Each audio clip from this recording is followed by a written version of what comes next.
인간관계는 물과 같아서 인간관계는 변합니다. 옛날에는 아주 좋은 친구였다 하더라도 그 거리가 조금 멀어질 수 있어요. 나중에 가면 다시 친해질 수도 있죠. 그러니까 너무 내가 지나가는 인간관계에 너무 집착하고 그 사람하고 무조건 만나야 된다고 하는 것도 어떤 면에서 내 인생의 고통이 될 수 있습니다. 아무래도 이제 돈을 모으다 보면 인간관계도 좀 끊어지고 그리고 내가 소비도 못하고 하다 보니까 뭔가 이게 좀 고립되고 외로움을 많이 느끼시는 분들이 많거든요. 그러면 어떤 이런 저축과 어떤 이 나중 미래를 준비하면서 느끼는 이 외로움 같은 거 이런 것들은 좀 어떻게 좀 바라봐야 될까요? 이런 거. 저는요 일단은 숨을 쉬는 동안에는 투자는 멈추는 것이 아니라고 생각해요. 내가 삶이 끝날 때까지 투자라는 거는 계속 이어진다라고 저는 생각하고요. 제가 뭐 투자 쪽으로 잘 아는 건 아니지만 저를 만나는 많은 내담자분들 중에 굉장히 경제적 자유를 이미 이루시고 투자에서 굉장히 성공을 이루신 분들도요 여전히 투자를 하고 계시더라고요. 네. 그러니까 투자는 어떤 면에서는 동반되는 거다라고 말씀드릴 수 있겠네요. 네. 그래서요 저는요 이렇게 세 가지 질문을 한번 드릴 때가 많아요.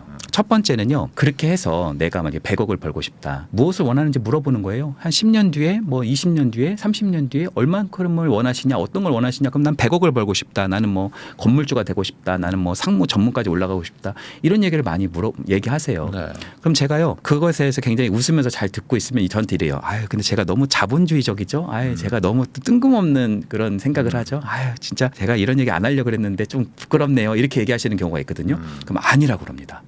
사실요 소유를 하려고 하는 건 인간의 기본 속성이에요. 네. 나는 그런 게 없다. 진짜 굉장히 소수의 어떤 종교인이 아닌 이상 그렇게 흔치 않죠. 그럴 때 두 번째 질문이 중요합니다. 첫 번째 질문은 가질 것에 대해서 물어보는 거예요. 가질 것. 네. 그리고 두 번째 질문은 할 것을 물어봐요. 내가 100억을 다 벌면 내가 나중에 그렇게 진짜 전문까지 올라가게 되면 내가 진짜 건물주가 다 됐다고 뭐 오늘이 건물주라고 생각해보면 내가 무엇을 해보고 싶은지 물어봅니다. 그러면요 거기 할 거를 막 얘기하기 시작해요. 그럼 제가 그 할 거를 구체적으로 굉장히 물어보기 시작합니다. 제가 어떤 분은요 그렇게 가시더라고요. 자기는 유럽 여행 가고 싶대요. 네.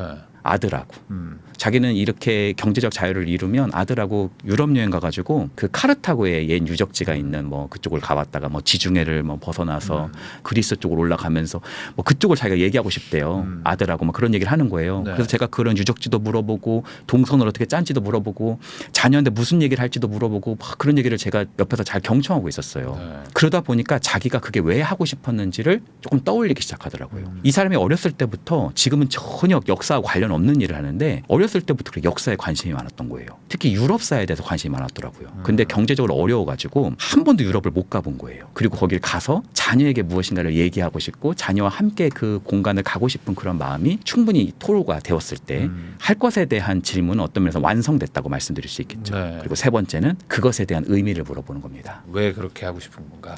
자녀에게 그 말을 한다는 것이 나한테 어떤 의미가 있는 거냐. 그러니까 어떤 면에서는 내가 유적지를 다닌다는 게 나한테 그 도대체 어떤 가치가 있는 거냐, 어떤 의미가 있는 거예요. 이렇게 물어보기 시작하면요. 그러게요. 내가 왜 그걸 가고 싶었지? 이런 생각을 하기 시작하고요. 조금 더 자기의 삶을 조금 더 깊이 있게 생각하는 토대가 되기도 합니다. 그러고 나서 또 물어보기도 해요. 지금이라도 자녀와 내가 작게 해볼 수 있는 좋은 경험 하나 있을까요? 좋은 활동 하나가 있을까요? 사실요. 우리가요. 이루려고 하는 어떤 토대는요. 생각보다 그렇게 큰 게 아닐 수 있어요. 유럽에 가서 유적지를 설명할 수도 있지만 내가 역사에 관심이 많다면 우리나라에도 좋은 유적지 그렇죠. 많잖아요. 사실 많은 가족들 중에서 둘만의 우리 자녀 가족 여행 가도 자녀와 둘만의 여행 가는 경우는 되게 흔치 않을 수 있단 말이에요. 그런 세션을 마련해보고 갈 수 있게끔 만들어주는 거. 어떤 면에서는 투자라고 하는 것도 인생이 어떤 면에 유지되는 순간에서 계속 가야 되는 부분이고 어떤 면에서는 내가 가질 것 그리고 할 것, 그리고 할 것의 의미를 말하는 어떤 존재에 대한 측면도 우리 삶에서 일상에서 알날이 우리가 계속적으로 추구해야 되고 그 시간과 공간을 떼어야 되는 측면이다라고 하는 것을 저는 항상 이야기하고 있습니다. 그러니까 아까 말씀해 주신 것처럼 왜 하고 싶은지 뭘 하고 싶은지 그리고 뭘 이루고 싶은지 이런 것들을 생각하다 보면은 내가 이제 뭐 좀 목표가 좀 명확해지고 그럼 지금 당장의 어떤 좀 고생 뭐 지금 당장의 좀 외로움도 좀 이겨내기 좀 쉬워진다. 그렇죠. 그렇게. 어떤 사람은 자기가 부모님한테 너무 인정을 못 받은 거예요. 네. 자기 형은 공부도 잘하고 막 그랬던 거예요. 자기는 투자를 해가지고 부모님한테 기필코 인정을 받으리라. 이게 되게 중요한 거였어요. 그래서 네. 이 사람은 하고 싶은 게 건물주였고요, 실제로. 그리고 하고 싶은 게 이제 거기서 이제 뭔가 부모님한테 뽐내고 싶고 뭐 부모님을 초대해서 뭘 하고 싶고 막 이런 얘기를 줄줄이 얘기하다가 어느 순간 이 사람이 진짜 중요하게 생각하는 것이 부모님과 함께하고 싶은 시간 또 조금 수용받고 싶은 시간 또 공간 이런 것들이 되게 중요하다는 걸 깨달았죠. 그런 토대에서 지금이라도 부모의 마음을 조금 조금 내가 좀 얻을 수 있는, 좀 수용할 수 있는, 인정할 수 있는 토대가 있다면 무엇이 있을 것 같으냐, 이런 이야기를 했을 때 그 사람이 약간 생각을 조금 다르게 해볼 수 있는 그런 토대가 되었다라고도 말씀드릴 수 있겠네요. 사실 겉에서 보던 어떤 내가 바라는 게 사실 깊게 들어가 보면 완전 다른 얘기가 또 본질일 수도 있는 거니까 네. 그런 질문을 한번 던져보는 건 되게 좋을 것 같습니다. 네. 아무래도 지금 친구들과 막 잘 지내고 하다가 이제 갑자기 이제 저축하기 시작하면은 이제 인간관계도 좀 멀어지면은 내가 그동안 잘 지냈던 친구들과 이제 다 연도 끊고 해서 이렇게 돈 벌어서 뭐 하지? 내가 소비도 안 하고 이렇게 해서 부자 되면 뭐 하지? 뭐 이런 걱정하시는 분들이 있거든요. 기존의 인간관계를 계속 끝까지 좀 유지하려고 하는 게 맞는 건지, 아니면 내 목표를 위해서 뭐 인간관계가 좀 끊어지더라도 뭐 나중에 다시 사귀자 뭐 이런 생각을 하는 게 맞는 건지, 기존의 어떤 이어져 오던 인간관계를 내가 어떻게 좀 바라보는 게 좋을까요? 인간관계는 물과 같아서 물은 흐르잖아요. 그렇죠? 네. 인간관계는 변합니다. 그래서 옛날에는 아주 좋은 친구였다 하더라도 그 거리가 조금 멀어질 수 있어요. 나중에 가면 다시 친해질 수도 있죠. 네. 그러니까 너무 내가 지나가는 인간관계에 너무 집착하고 그 사람하고 무조건 만나야 된다고 하는 것도 어떤 면에서 내 인생의 고통이 될 수 있습니다. 네. 사실 우리가 아주 오랜만에 어떤 친구를 만나서 되게 반갑고 추억을 이야기할 수 있는 건 오랜만에 만나서 반가운 걸 수도 있거든요. 사실 그 친구하고 자꾸 만나다 보면 지금 사실은 서로 사이에 어떤 교집합이 별로 없고 관심사가 달라서 이 관계가 잘 구축되지 않을 수 있어요. 오랜만에 만났기 때문에 그 친구가 정말 반가운 거고, 그 순간을 얘기하면서 오히려 스며들 수 있는 그런 경험이 생성될 수 있는 거거든요. 그러니까 어떤 면에서는 인간관계를 어떤 분이 이렇게 얘기하시더라고요. 뭐 친구는 몇 명이 좋냐, 네. 뭐 가족만 챙기면 되지 뭐 네. 친구는 필요 없지 않냐. 아니다, 가족이 필요 없고 친구가 필요하다. 네. 저는 그렇게 생각해요. 가족도 필요하고요, 친구도 필요한 거고요. 친구 중에서는 좀 가까운 친구도 있으면 좋고요, 좀 어쩌다 한 번씩 만나는 친구도 있으면 좋고요. 또 가까운 친구도 어느 순간에는 멀어질 수도 있고요. 또 어느 순간 그 친구가 다시 친해질 수도 있고요. 이렇게 너무 어떤 인간관계를 내가 틀로 잡아가지고 몇 명이면 좋다, 뭐 네. 어떻게 해야 된다라고 하는 것보다는 어떤 면에서 인간관계는 좀 너르게 갖는 것이 나을 수 있다, 이렇게 말씀드릴 수 있겠네요. 그러면 이제 반대로 말씀하신 것처럼 약간 거리감 있는 친구도 좋은데 이 친구랑은 좀 가능하면 좀 안 보고 싶은 친구들도 이제 생길 수도 있지 않습니까? 살다 보면. 네. 그러면 이제 그런 분들하고는 뭐 어떻게 좀 자연스럽게 좀 멀어지는 게 좋은지, 보통 만날 때보다 이제 헤어질 때 잘 헤어져야 된다고 하니까 네. 어떻게 하는 게 좀 좋을까요? 일단은 내가 어느 정도 그냥 잘 모르는 사람이라면 뭐 손절할 필요도 있고 뭐 문제가 있으니까 내가 좀 떨어지는 연습을 해보는 것도 필요할 수 있을 것 같아요. 근데 내가 친구였는데 그 친구하고 내가 멀어지면서 티가 안 나게 멀어지기는 힘들단 말이에요. 그래서 내가 그 친구를 정말 만약에 좋아하는 친구였다고 생각한다면, 한때는 내가 되게 좋아하고 아꼈던 친구라면 네. 멀어질 때 왜 멀어지는지를 한 번쯤은 얘기하는 게 필요하다고 생각합니다. 아, 이거 쉽지 않은 것 같은데요. 네. 저는 그 친구에 대한 한 번의 배려라고 생각해요. 음, 내가 사실 너가 그렇게 말을 했을 때 되게 서운했었다. 네.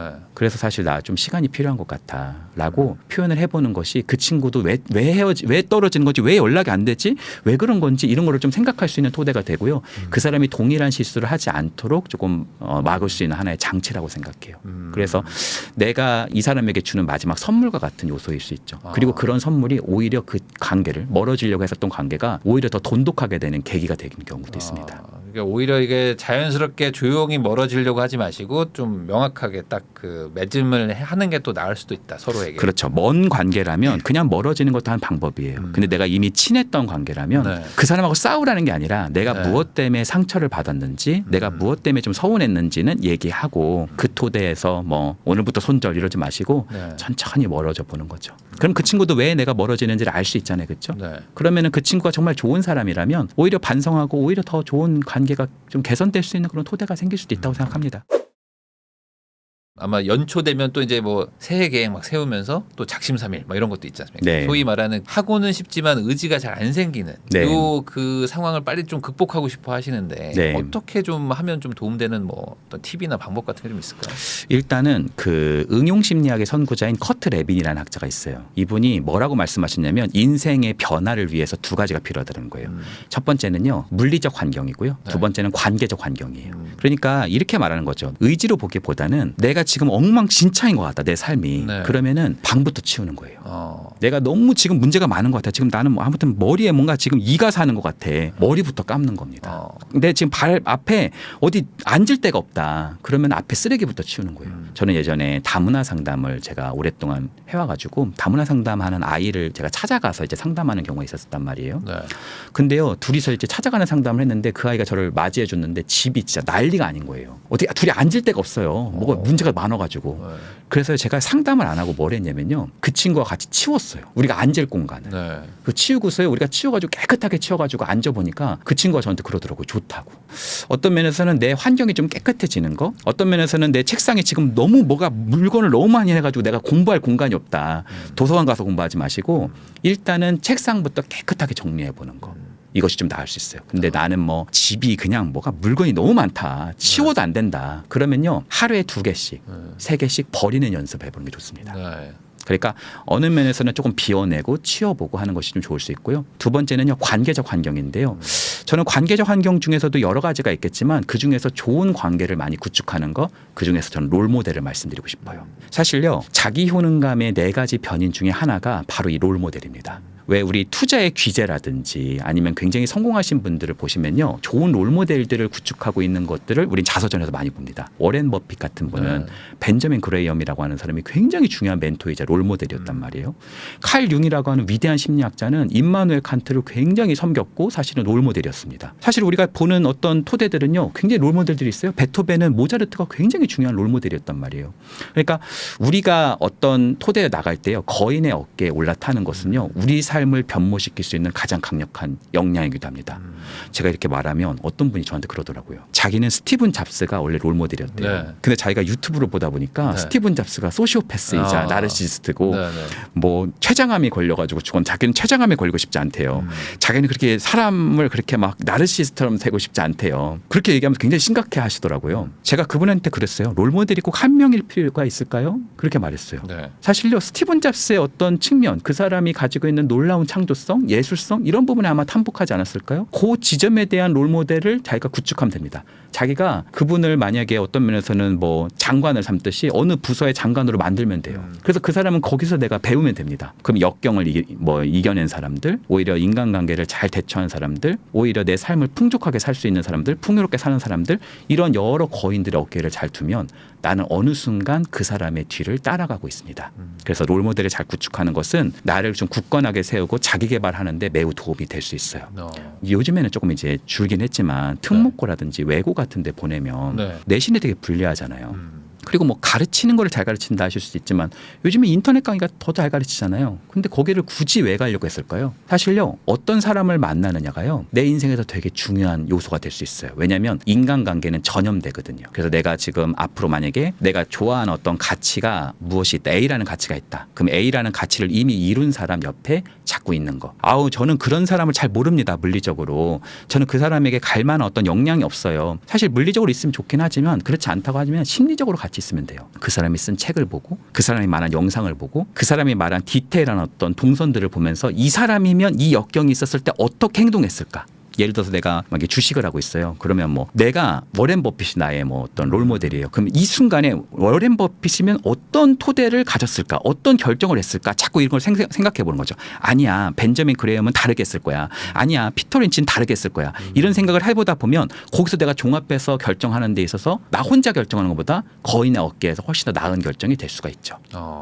저는 지금 되게 공감된 게 그 롤모델이라는 게 막상 그 사람처럼 되고 싶다라고만 생각하시는 분들도 있는데 방금 말씀하신 것처럼 그 롤모델이라면 과연 내 상황에서 어떤 판단을 할까라는 거를 좀 생각해 보면 내가 보통은 이제 잘 갈팡질팡할 때 뭐가 정답인지 모르는 경우가 많잖아요. 네. 그럴 때 딱 그 기준이 하나가 더 생기는 것 같기도 하고. 그렇죠. 만약에 내가 뭐 그 사람처럼 되는 게 아니라 그 사람의 글의 스킬, 그 사람이 쓰는 글의 스킬을 내가 조금 배우고 싶다. 왜냐면 나는 작가가 될 거기 때문에. 만약 그런 사람이 있을 수 있잖아요. 그럼 그 사람은요 어떤 식으로 글을 쓰는지 자꾸 보세요. 뭐 앞에 문장이 있으면 앞에 문장을 먼저 읽고요. 뒷 문장을 가려보세요. 어떤 식으로 문장을 완성할지. 그럼 계속 이 사람이 약간 느껴지거든요. 이 사람이 어떤 서재에서 어떤 글을 썼을지가 자꾸 보이거든요. 그럼 처음에는 그냥 따라하는 거예요. 처음에는 자꾸 습작해보고 따라해보는 거예요. 그러다 보면 어느 순간 그런 습작 속에서 자신의 창조성이 꽃피우기 시작을 합니다. 그럼 어느 순간 나는 거인의 어깨에 올라갈 수 있는 거죠. 그러니까 내가 만약에 부동산 투자를 잘하고 싶다. 부동산 투자의 귀재들 옆에 내가 자꾸 있으면 좋습니다. 물리적으로도 좋고요. 심리적으로 있어도 좋고요. 내가 만약에 영어 공부를 되게 잘하고 싶다. 그럼 막 의지력을 해서 뭐 10분은 독화를 외우고 뭐 10분은 영어 듣기를 하고 막 그렇게 하시는 분들이 계신데 그러지 마시고 영어를 잘하는 사람의 환경에 자꾸 나를 노출해 보는 게 훨씬 나을 수 있습니다. 그러니까 공동체 속에서 영어를 잘하시는 분들 속에 내가 옆에 자꾸 있어 보면 어느 순간 내가 시간에 기대어 있다 보면 나도 영어를 조금 잘하게 될 수 있는 토대가 형성될 수 있다 이렇게 말씀드릴 수 있겠네요. 단순히 그 의지를 갖겠다라는 걸로는 안 되고 말씀하신 것처럼 물리적인 환경도 바꾸고 사람들의 어떤 관계도 바꿔야지만 이게 조금씩 바뀐다. 이렇게 좀 정리할 수가 있겠네요. 네, 맞습니다. 네, 그럼 반대로 또 이게 자기 발전을 하고 또 자기 개발하려고 하시는 분들이 많으신데 이런 분들이 좀 이런 건 좀 조심해라. 이런 건 좀 안 했으면 좋겠다. 뭐 잘못 알고 있다. 뭐 이런 것들 좀 있을까요? 의지력이라고 하는 것으로 모든 것을 완성하려고 하시는 분들이 계세요. 무조건 의지력으로만 내가 모든 것이 다 가능할 거다. 일찍 일어나자. 네, 뭐 이런 일찍 거. 일어나자. 근데요, 그게 오히려 우리 인생을 변화하지 못하게 만드는 거일 수도 있습니다. 왜냐하면 의지력은요, 유한한 자원이에요. 네. 100이라고 하는 의지력이 있을 때요, 내가 미라클 모닝 한번 읽고 나서 뭐 갑자기 5시에 일어난다. 미라클 모닝 굉장히 좋은 책이지만 내가 뭐 한평생을 7시 반에 일어났는데 갑자기 5시에 일어난다? 쉽지 않거든요. 그러면 의지력이 그냥 한 번에 바닥에 날 수 있어요.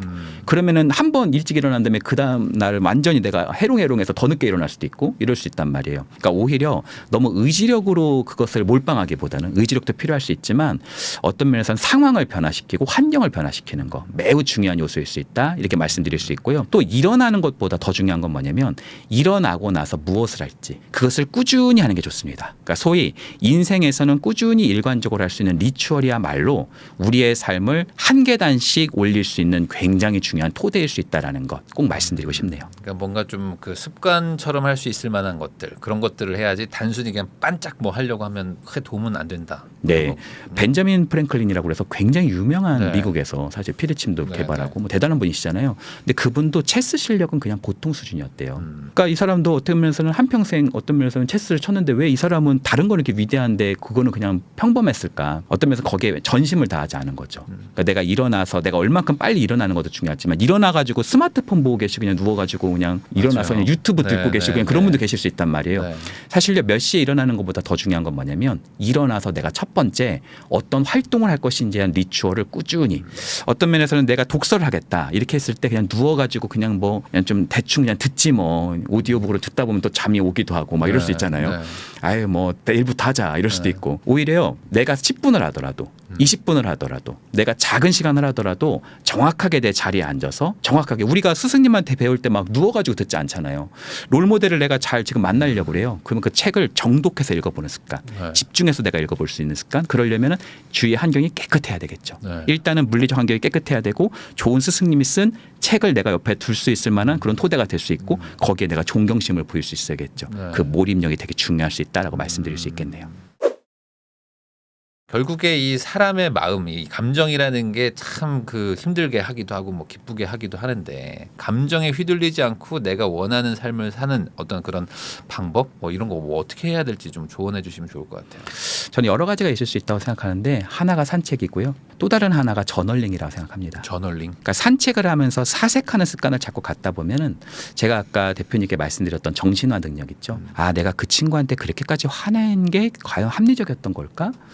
내가 이렇게 경제적으로 불안하는 게 과연 합리적인 생각이었을까? 자꾸 이렇게 생각할 수 있는 토대가 생겨요. 그래서 산책하는 습관은 나의 멘탈을 굉장히 관리할 수 있고 어떤 면에서는 감정을 조절하고 통제할 수 있는 힘을 길러주기도 합니다.